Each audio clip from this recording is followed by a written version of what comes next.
Assalamualaikum warahmatullahi wabarakatuh dan selamat sejahtera kepada semua ibu bapa. Terima kasih diucapkan kepada semua ibu bapa yang dapat menghadirkan diri dalam sesi taklimat secara atas talian pada hari ini.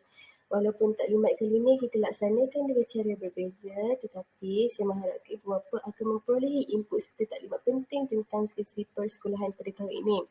Seperti kita sedia maklum, pembukaan semula persekolah adalah pada 1 Mac 2021.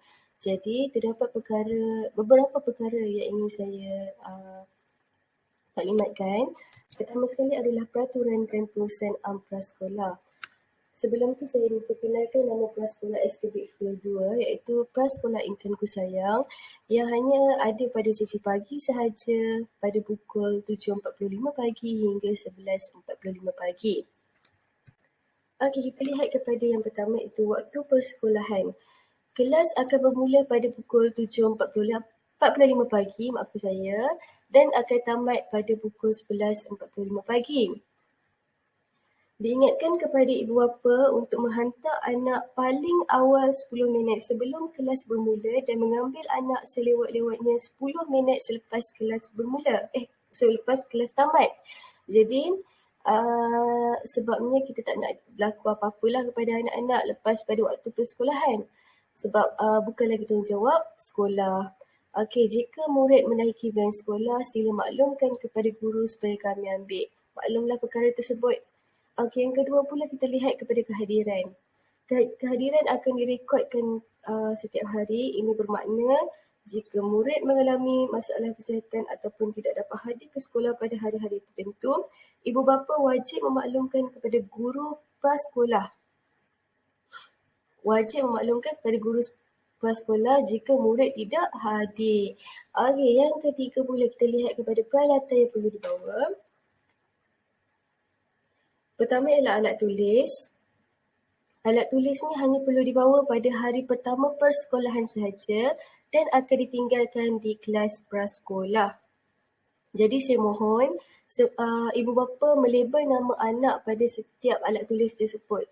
Bekas pensel warna dan sebagainya supaya tidak berlaku kehilangan ataupun tertukar dengan kawan diorang. Okey, yang kedua ialah air minuman. Air minuman mestilah air masak sahaja, tak boleh air manis. Okey, kita lihat kepada pemakanan pula. Pemakanan bagi semua murid prasekolah di Malaysia ni disediakan oleh pihak sekolah. Yang akan masak adalah PPM, Pembantu Pengurusan Pra, iaitu Kak Ija. Murid tidak dibenarkan membawa bekal dari rumah sebab Kak Ija dah masak untuk anak-anak prasekolah. Makanan yang disediakan adalah berpandukan kepada garis panduan penyediaan makanan prasekolah KPM. Bagi murid yang mempunyai alergi makanan, sila maklumkan awal-awal kepada kami supaya kami maklum. Okey, kita tengok kepada pakaian pula.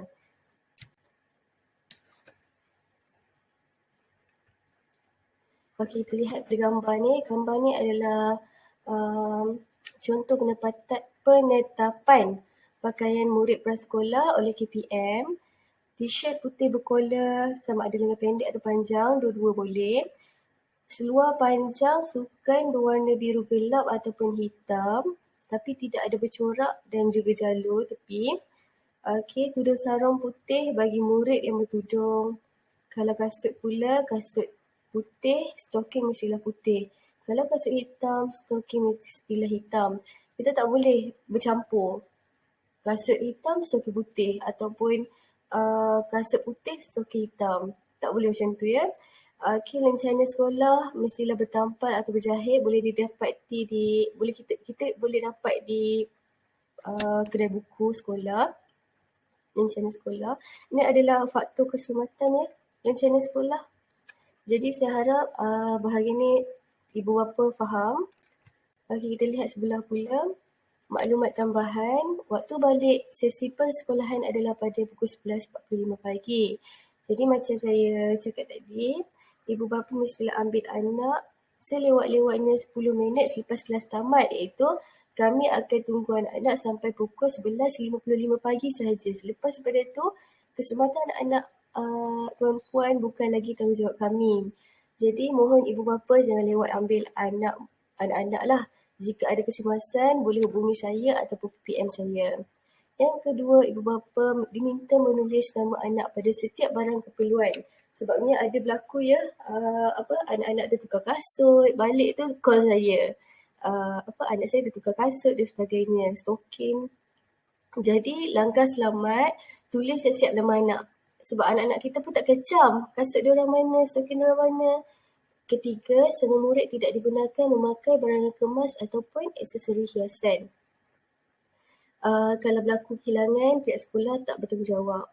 Keempat, pastikan anak jagaan sentiasa memakai pelitup muka. Sebelum pergi sekolah, pastikan anak memakai pelitup muka sebab diwajibkan memakai pelitup muka semasa berada di sekolah. Kelima, ibu bapa atau penjaga tidak dibenarkan masuk ke sekolah kecuali menghantar anak. Itu pun hanya hantar di hadapan pagar sekolah sahaja. Jangan risau sebab cikgu-cikgu SKB Field 2 akan ada wakil di hadapan pagar.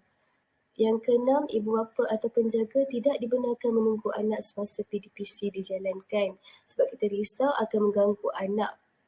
Yang ketujuh, pastikan anak sihat semasa menghantar ke sekolah. Tapi kalau ada gejala batuk, sesama ataupun demam, dinasihatkan tidak perlu hadir ke sekolah. Kita tak nak kanak-kanak lain pun berjangkit sama. Okey, itu saja kalau bab peraturan. Sekarang kita lihat paling penting iaitu kurikulum prasekolah. Untuk pengetahuan semua, kurikulum prasekolah kita pakai kurikulum standard prasekolah kebangsaan oleh KPM. Jadi segala berkaitan dengan kurikulum prasekolah memang rujuk KSPK lah. Ini jadual waktu prasekolah untuk tahun 2021.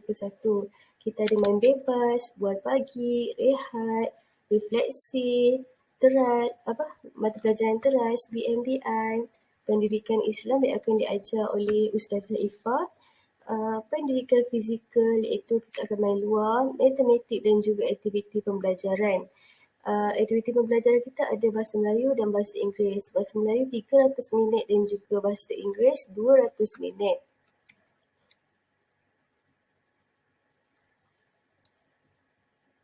Okey. Sekarang kita tengok pelalantar prasekolah intanku sayang. Okey, yang ni saya dah susun jarak 1 meter sebab kita kena ikut SOP daripada KPM. Okey, itulah setakat ni.